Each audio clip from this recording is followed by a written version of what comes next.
I've been playing a lot of hardcore Minecraft recently and was sharing the achievements of my most recent worlds with a few friends. Unfortunately, both of those worlds ended, both next to an automatic wool farm, funnily enough. Having recently been, completely of my own accord and with no outside inspiration, I decided to record and document my next world. In this world, I want to kill both the Ender Dragon and the Wither, and build something that isn't my house or some kind of farm. I've literally never even started to work towards any of these goals in previous hardcore worlds, but I am overwhelmed with hubris, and I'm absolutely sure nothing can possibly go wrong. Unfortunately, I spawned on an island in the middle of the ocean.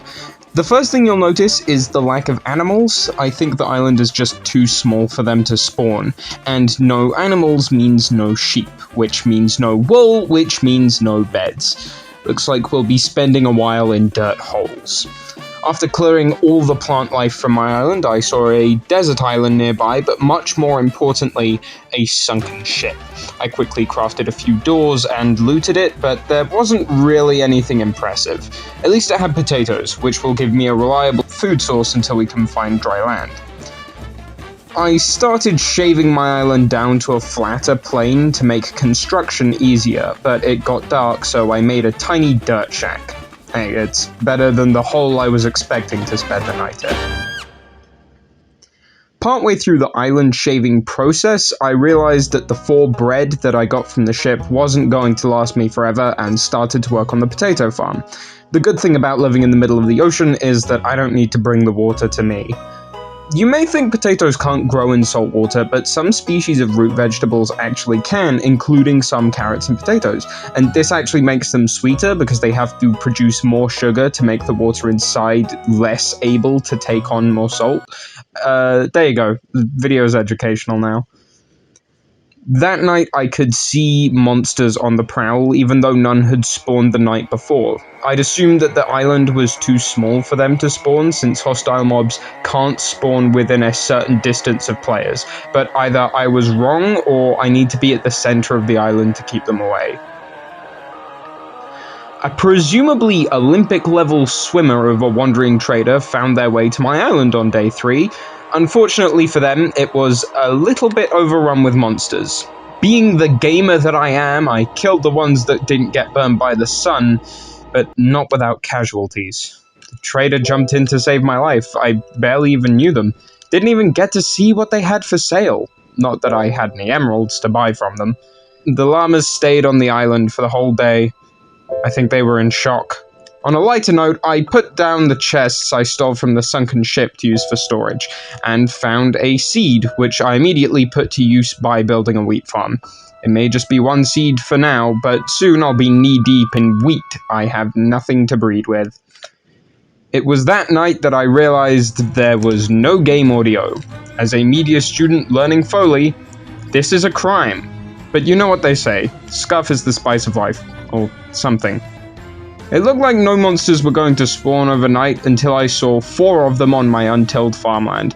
I'm pretty sure they can't spawn on hoed dirt, and I know they can't spawn on slabs, so I started my day by ripping and tearing, although unfortunately my gaming toaster ate shit fighting the first skeleton, and I took too much damage to heal off, having used the last of my bread and planted my potatoes, which were right behind the second one. I had to resort to eating rotten flesh to prepare for the next fight, but I didn't heal enough. So I tried swimming away to get it to despawn, but that didn't work. Maybe because it's in the spawn chunk, which is always loaded, but probably just because I didn't swim far enough. For plan B, I snuck around to get at my potato crop, placing blocks to block the line of sight before returning to the furnace to cook them and make a stone sword. Once I was fully healed and kitted out, the fight was pretty easy. After that harrowing ordeal, I decided to spawn-proof the farm by tilling all the ground. Since that was the only place anything spawned last night, I reckon if I spend the night at roughly the center of the island, everything should be safe now. If you get annoyed at the fact I'm not keeping my hunger bar topped up, just remember food is scarce right now. I'm saving my last baked potato for when I'm starving. Or for when the next one grows, whichever happens sooner. Given how much hunger it takes to break a block, I'm kind of starting to wonder if shaving down the island could have been a project for future me. Well, in for a penny, in for a pound. The island isn't going to shave itself. I know the lag sucks to look at, but just be grateful you're only watching it and not playing it. You know, I tried to play Doom on this thing once. Yeah, emphasis on once. I thought cubes were supposed to be easy to render. Why can I hear my graphics card melting? So the computer crashed from too much Minecraft. So now the sound is back. I hate this machine sometimes. The llamas despawned right in front of me pretty early in the day. He just disappeared. Right in front of me. I'm still processing the loss of the only other life I shared this island with. Life that I allowed to stick around, that is. I'm not that desperate for company. You know, because I'm destroying the island, I have to take down and rebuild the shack every day. It's my new bedtime routine. I'll miss it when I have a house. It rained on day 6, and I had to work outside the whole time, still shaving the island.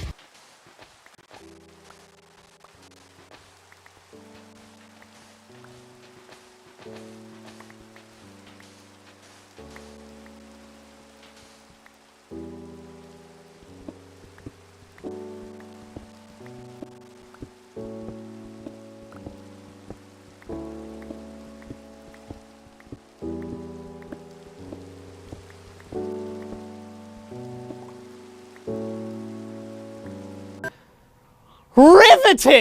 I should be done soon. We're low enough now that ores are just sticking out of the floor. I was hoping for iron, but so far it's just been coal and copper. The potato farm is starting to come online now.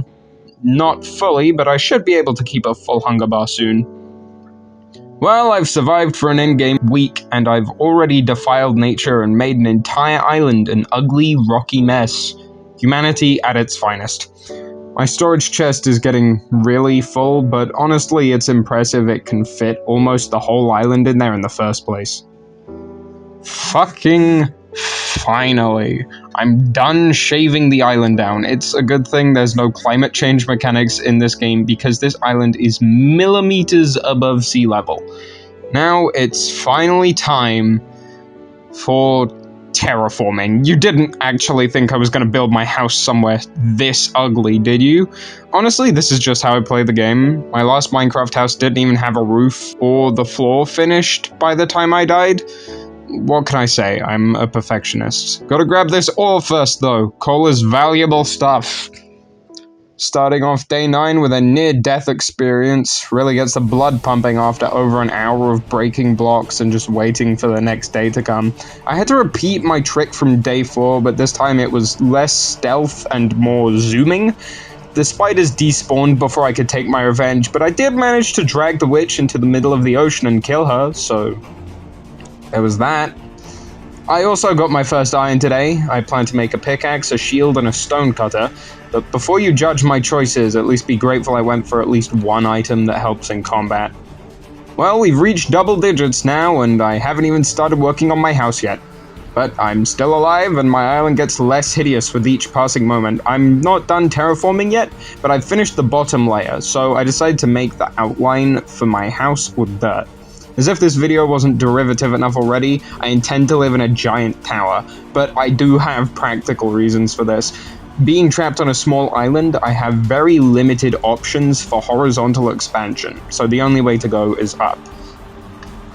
I use all that coal I mined up to light up my entire island, meaning no hostile mobs can spawn here anymore. Oh right, except phantoms. You know, I kind of forgot about those, because they didn't spawn when I was in the dirt shack. Huh. Oh god, oh fuck, oh Jesus Christ, they're everywhere! So, I thought phantoms couldn't dive underwater. I was wrong. Well, that was a shit show. Honestly, I was really enjoying this world, even though I didn't manage to actually get anything done in the end. The main reason I'm finishing this video is because I enjoyed making the script for it and didn't want to throw all that work away. I do intend to start working on another video like this, hopefully a much longer one. The main reasons I wanted to make this video are because I want to start making more content for YouTube, and I'm not really sure where to start, so I'm starting with a more polished and edited version of what I do to have fun and relax anyway. So the script kind of just ends here, so I should probably stop talking, but I'm not. Fuck you. Piss.